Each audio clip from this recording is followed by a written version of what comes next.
Hoy tenemos con nosotros a un escritor y periodista galardonado a lo largo de su trayectoria. El último premio en 2021, bueno, dos tuvo. Como periodista, el Premio Rey de España, y como escritor, el Premio Primavera de Novela por Los Ingratos. Lo tuvimos con nosotros en Voces el año pasado justamente para hablar de Los Ingratos, esa novela que nos conmovió tanto.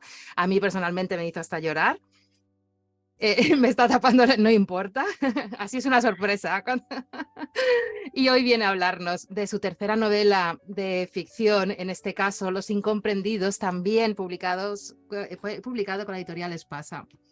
Estamos hablando, como veis, aunque se ha tapado antes, de Pedro Simón. Bienvenido a Voces, Pedro, es un placer tenerte otra vez aquí.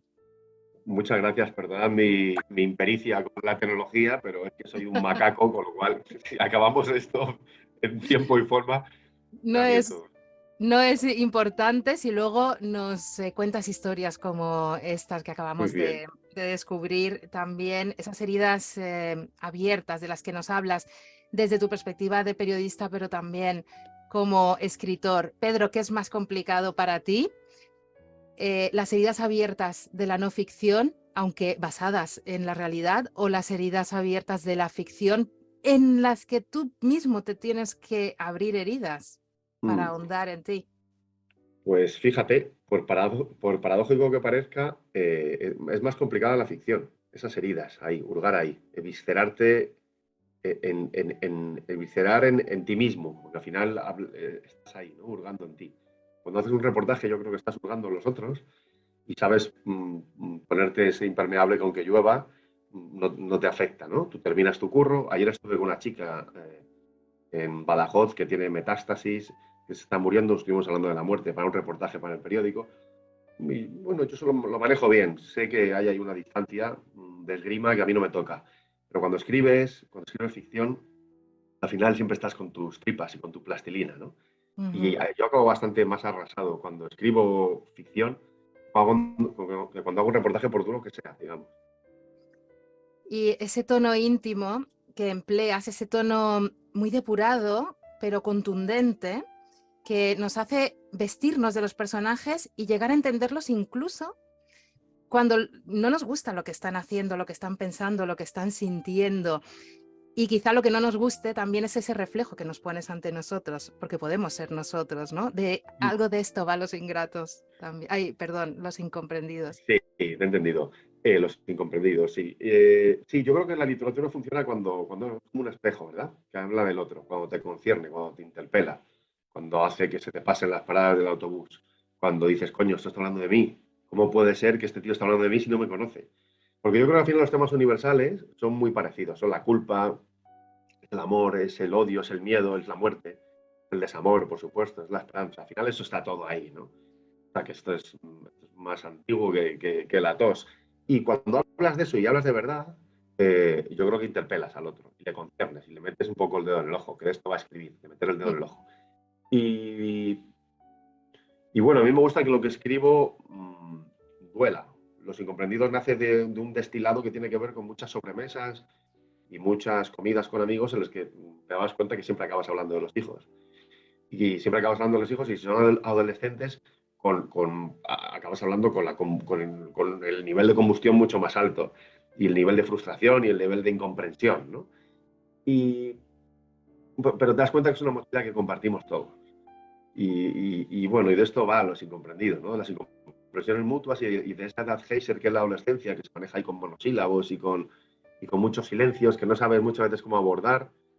Y, y bueno, sí, yo quería hablar de ese Frankenstein, la niña novela, la niña de la novela es una niña Frankenstein que es la mezcla de las hijas y los hijos de muchísimos amigos, claro. Por eso mucha gente me está diciendo estos días que se siente concernida por el libro, ¿no? Porque al final, yo no sé tú lo que piensas, pero yo creo, yo nací en el 71. Pues la gente de mi generación nos educaron con el tema de la culpa, ¿no? Siempre.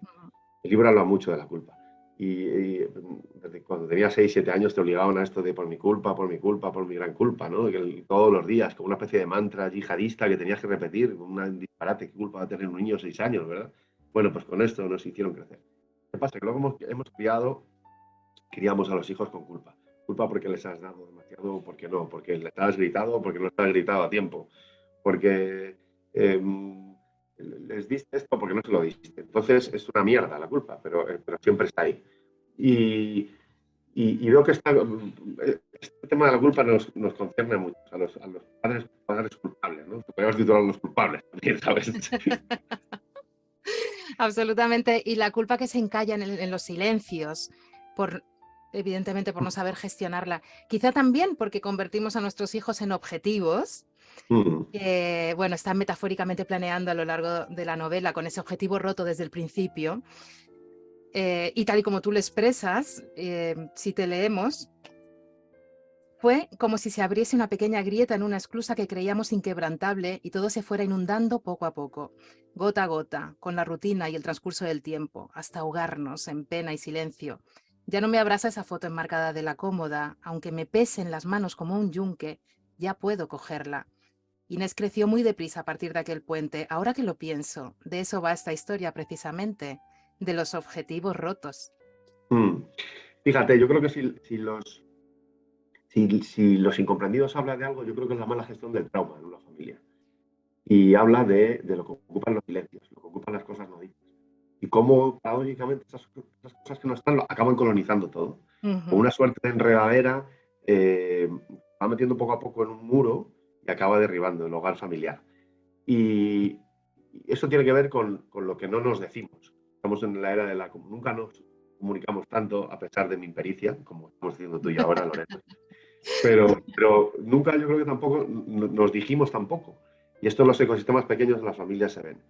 Y siempre que hay un adolescente hay un monosílabo, casi siempre, como primer modo de relación. Sí, no, bien, vale, ya voy. Y a veces salen de ahí para soltar una coz, ¿no? Claro, manejarte en esa comunicación es complicado. Y en esta familia hay unos traumas mal gestionados, uno más latente y otro más subyacente, y cosas de las que no se atreven a hablar, o no quieren hablar, o no saben cómo hablar, o no saben cómo abordarlo. Pero van sumando las gotitas. Claro, sin romper ese frágil equilibrio. Pero luego te das cuenta de que ese trauma, una vez que se habla, pues, el elefante azul se va de la sala. O sea que cuando nos decimos, las cosas empiezan a solucionarlos. Yo creo que los incomprendidos es una reivindicación del diálogo en los ecosistemas pequeños. Y es una reivindicación de que nos atrevamos a decirnos. Y que, bueno, y un poco parecido a los ingratos, también es la reivindicación de las emociones, ¿no? Que tenemos derecho a emocionarnos y a mostrar esas emociones. Exactamente. Así que tienen que ver con la debilidad o tienen que ver con enseñar la yugular y que el otro te pueda morder. Pues no, tiene que ver con el fundamento humano, ¿no? Porque eso somos. Y el momento que nos deshumanizamos, las cosas se van moviendo monstruosas. Porque se nos olvida que éramos humanos. Pues, y aparte está la tecnología conspirando constantemente para que creamos que estamos más cerca, pero estemos más lejos, ¿no? Sí, porque forma como una especie de pantalla también. Lo Claro. podemos usar de protección, pero también es un muro infranqueable a veces. Me ha gustado muchísimo, es totalmente claustrofóbico esa manera que tienes de describir los espacios habitados por el dolor y el silencio, que se materializan prácticamente. Un hogar que debe ser un lugar sobrecogedor, o sea, que te proteja, que te acoja, y de repente se convierte en una serie de islas en guerra unas con otras, donde la gente no sabe cuál es su lugar, padres que corren como perros detrás de un beso, una muestra de cariño de sus hijos, hijos que tienen miedo de hablar por la repercusión que puede tener tanto en los padres, en empujarlos hacia el abismo, como bien describes, ¿no? A veces contarle cosas a los padres o contarle problemas de los hijos es empujarlos un poquito más hacia la muerte, que entonces, qué complicado, porque claro, también es físico, no solo es...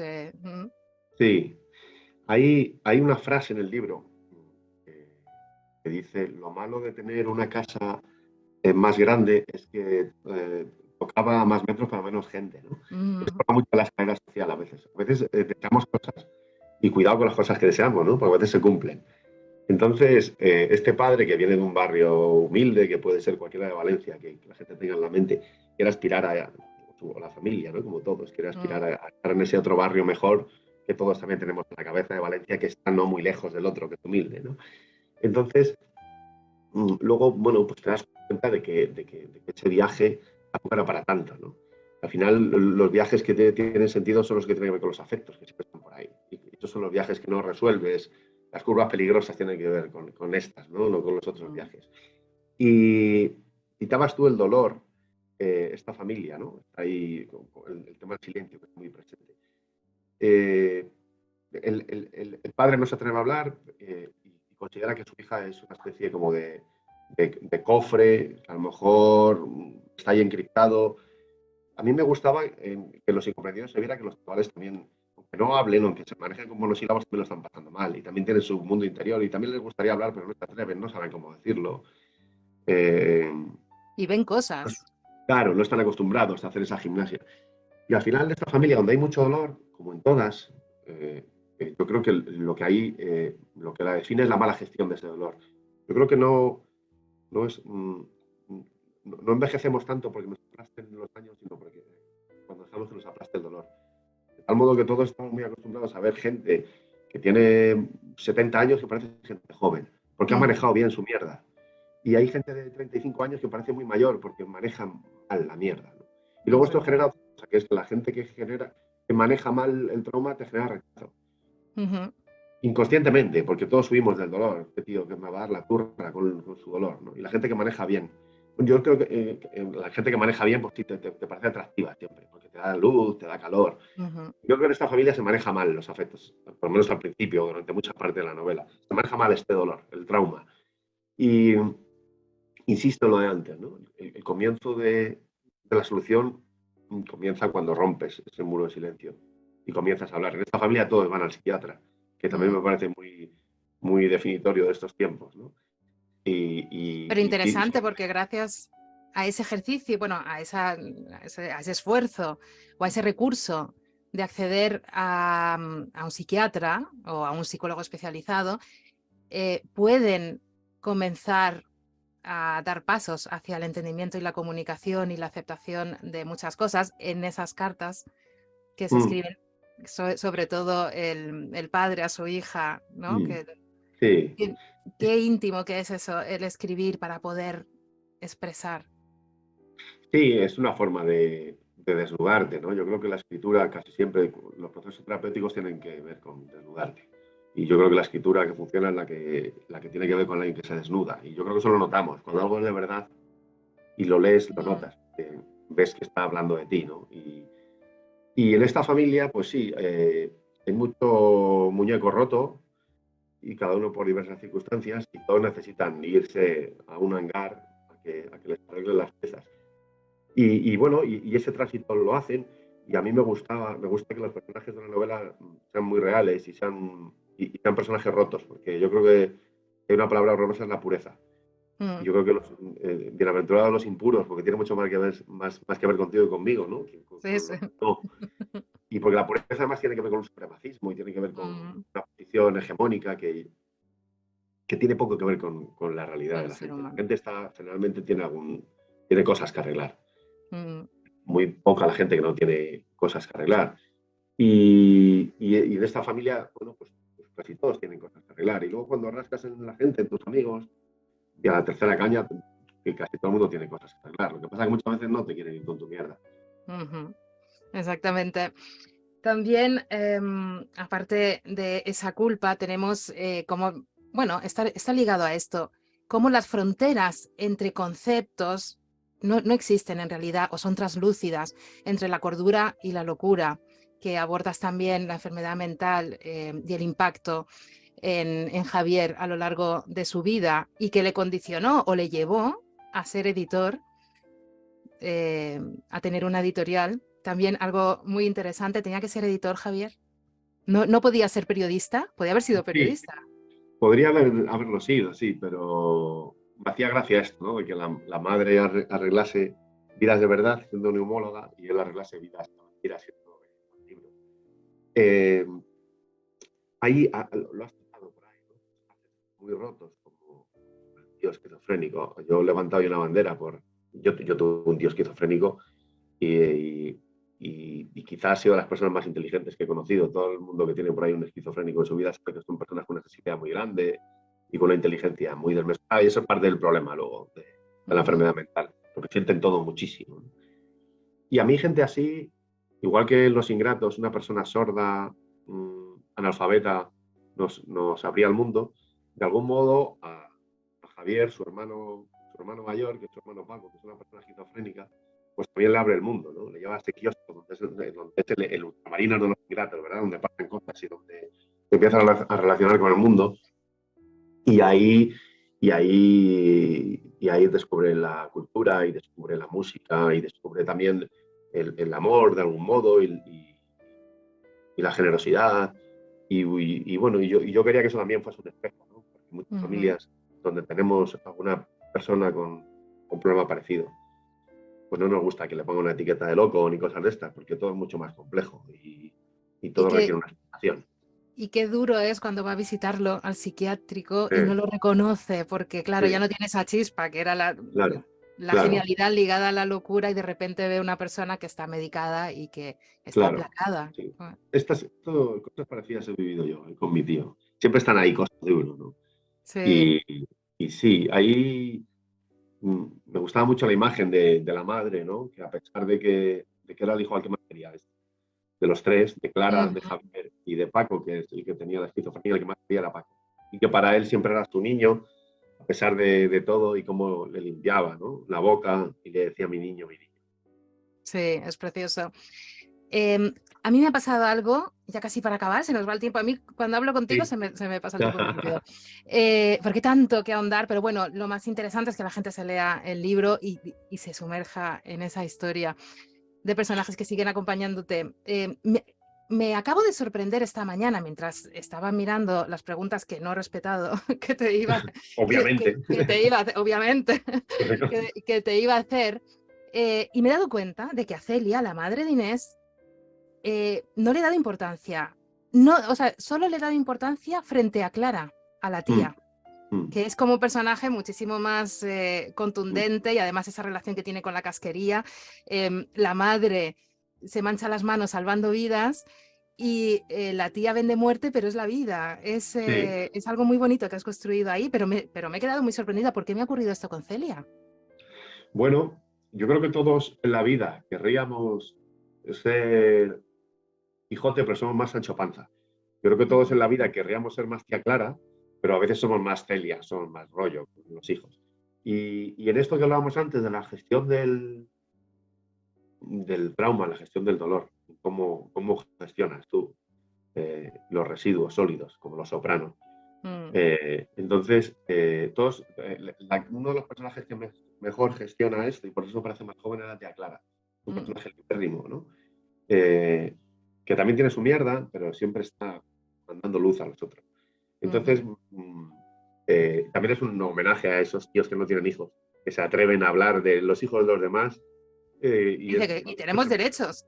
sí, claro que sí, pero siempre me genera mucha admiración por la osadía y también por lo importante que es una familia, un tío sin Ujú. hijos, tía sin hijos, porque no sé si tú tendrás sobrinos, pero es un cariño diferente y es una especie de hijos adoptados, ¿no? Sí. Y son para las chavalas son muy importantes esas tías, esas claras que sois, las Lorenas del mundo. Sí. Y ya para acabar, ¿tienes algo en contra de la novela negra? Porque hay mucha metaliteratura, tú lo utilizas mucho en tus libros. Aquí me ha encantado y me gusta mucho ver todas esas conexiones que haces y todas las metáforas y todos los enlaces entre significados, significantes, imagen. Sí, Pero claro, la novela negra no queda muy bien parada, porque evidentemente si queremos acercarnos a historias, tienen que ser historias más cercanas, donde nos sentimos, como has dicho al principio, por claro. cerrar el círculo, ¿no? Mira, Reconocidos y reflejados. me encanta la novela negra. La leo mucha novela negra y de hecho la novela que tiene la novela, que es esta cosa que tú me estás contando, ¿no? Pues me encantaría que me habría dado para escribir otra novela, porque tiene gracia ese argumento. Pero no, me hacía gracia jugar con estos espejos de muchas veces que nos fascinamos por historias muy complejas, que ubicamos muy lejos, y a veces vas sentado en el autobús ignoras que la persona que está al lado, si hablara y te contara, fliparías. Esto es lo Ujú. que quería contar un poco, porque yo, con el periodismo me ha enseñado eso. Y cualquiera tenemos un reportaje. Otra cosa es que tú, Lorena, o cualquier persona que nos esté viendo esté dispuesta a contar la parte de su vida que daría para un reportaje. Que Ujú. generalmente no queremos, porque es nuestra mierda y no queremos desnudarnos en público.